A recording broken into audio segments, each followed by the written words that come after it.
ایک دوسرے کی مدد کرنے کا اجر و ثواب۔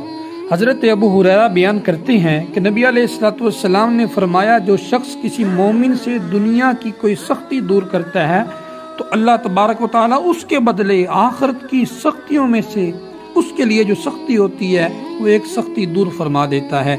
جو شخص مفلس کو قرض کے لیے مہلت دے دے، اللہ تعالیٰ دنیا اور آخرت میں آسانی کرے گا۔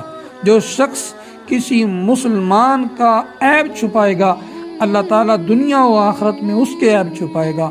اور اللہ تعالیٰ بندے کی مدد میں رہتا ہے جب تک وہ اپنے بھائی کی مدد میں رہتا ہے۔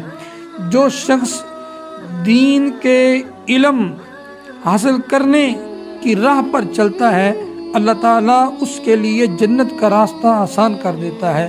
جب لوگ اللہ تعالیٰ کی کتاب پڑھنے اور پڑھانے کے لیے اللہ تعالیٰ کے گھروں میں سے کسی گھر میں جمع ہوتے ہیں تو ان پر اللہ تعالیٰ کی رحمت ہوتی ہے جو انہیں ڈھانپ لیتی ہے، فرشتے انہیں گھیر لیتے ہیں اور اللہ تعالیٰ فرشتوں میں ان کا ذکر کرتا ہے۔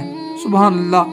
تو میں آج یہ بات کرنا چاہتا ہوں کہ اپنے ارد گرد دیکھیں، جو غریب ہیں، جو مفلس ہیں، جو ضرورت مند ہیں، ان کی مدد ضرور کریں۔ ہو سکتا ہے آپ کسی کی مدد کریں اور آپ کی مدد کرنے کی وجہ سے اس کا گھر کا سرکٹ چل جائے، آپ کو کتنا ثواب مل جائے گا۔ اصل میں بات میں یہ کرنا چاہتا ہوں کہ صدقہ فطر ادا کرنے سے ایک حکم شرعی کے انجام دینے کا ثواب بھی مل جاتا ہے، اور اس کے ساتھ دو مزید فائدے ہیں۔ ایک یہ کہ صدقہ فطر روزوں کو پاک صاف کرنے کا ایک ذریعہ ہے۔ روزے کی حالت میں جو فضول باتیں کی اور جو خراب اور گندی باتیں زبان سے نکلی، صدقہ فطر کے ذریعے روزے ان چیزوں سے پاک ہو جاتے ہیں۔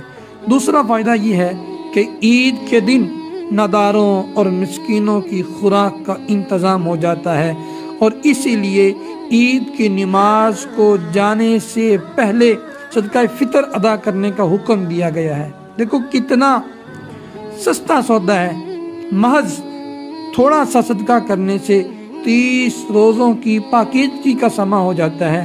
یعنی جو انسان گندی باتوں کے ذریعے روزے میں ملاوٹ کر بیٹھتا ہے، ان کے اثرات سے روزے پاک صاف ہو جاتے ہیں۔ تو دیکھیں کتنے فائدے ہیں۔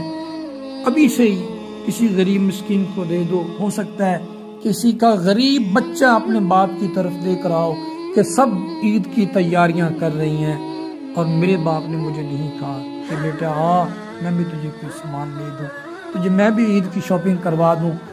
میرے بھائیوں، اگر آپ کسی کو دیں گے تو ہو سکتا ہے کہ وہ اپنے بیٹے کی دل جوئی کر سکے، اور اگر کسی کے بچے کی دل جوئی، کسی کے بچے کی دل کا سکون اگر آپ کی وجہ سے ہے تو یقین جانیں دنیا کے سب سے خوش قسمت انسان آپ ہیں کہ کسی کے سکون کی وجہ آپ بنی ہیں۔